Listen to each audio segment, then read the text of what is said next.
It all started with the disappearance of Bernice Wardens, the local hardware store owner.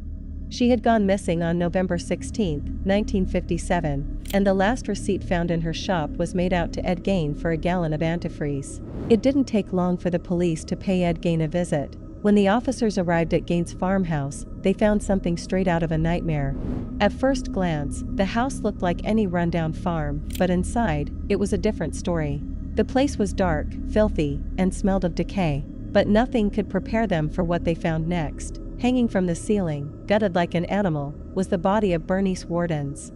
She had been treated like a piece of meat, the kind of mutilation that was far beyond anything the officers had ever seen in their careers, their stomachs churning, their minds struggling to comprehend the sheer brutality before them. But this, unbelievably, was just the beginning. The horrors were only beginning to emerge. As the investigators searched the rest of the house, human body parts were scattered around the house everywhere. There were bowls made from human skulls, a lampshade crafted from human skin, and even chairs upholstered with human flesh. In the kitchen, a pot simmered on the stove, and what's inside? Organs.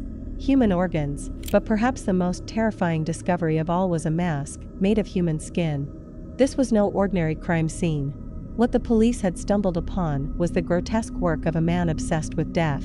Who was Ed Gein, the quiet farmhand living on the outskirts of town? In the quiet town of Plainfield, Wisconsin, nothing ever really happened.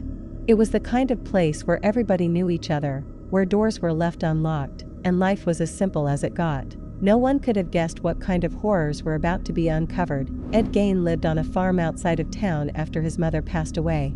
People thought he was just the quiet type, kind of awkward, kept to himself, but no real trouble. But the truth about Ed Gein was that it was something no one was prepared for. Many people might be surprised to know that Gein only confessed to 2 murders, but what made Gein so infamous wasn't the number of his victims, but rather what he did to their bodies afterward. After his mother, Augusta, passed away in 1945, Ed Gein found himself alone on their isolated farm, and for a man as deeply attached to his mother as Ed Gein was, Augusta was no ordinary mother.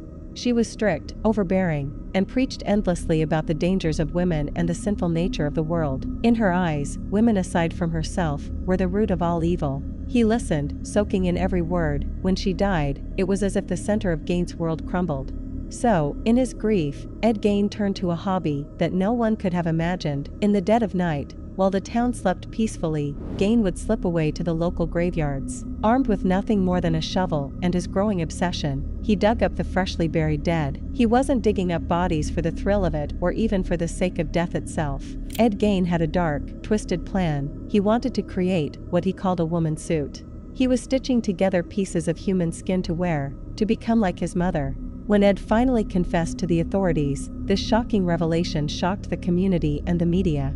The idea of a man trying to wear human skin to transform into his deceased mother was something so grotesque, so unfathomable, that it became the stuff of nightmares. Psychologists who studied Ed Gein after his arrest came up with a theory.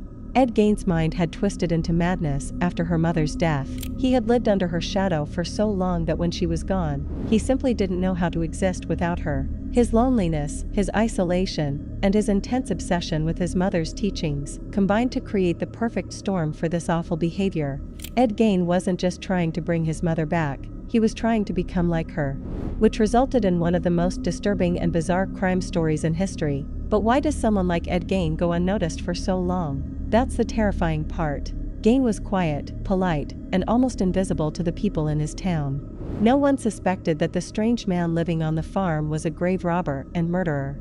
He'd even babysat local kids, and people thought of him as a bit odd, but harmless. After his arrest, Ed Gein was found mentally unfit to stand trial. He was diagnosed with schizophrenia and sent to a mental institution, where he spent the rest of his life. He was eventually found guilty of murder in 1968, but by then, his story had already cemented itself in the annals of American crime history. What makes Ed Gein's story so terrifying isn't just the brutality of his crimes. It's the fact that he was hiding in plain sight, in a quiet town where no one would have expected such horror. It's the chilling reminder that sometimes, the most unassuming people can have the darkest secrets. Gein died in 1984 at the Mendota Mental Health Institute. The farmhouse where he committed his atrocities was burned to the ground, and today, nothing remains of the place that once housed one of America's most disturbing criminals, but the name Ed Gein continues to haunt us.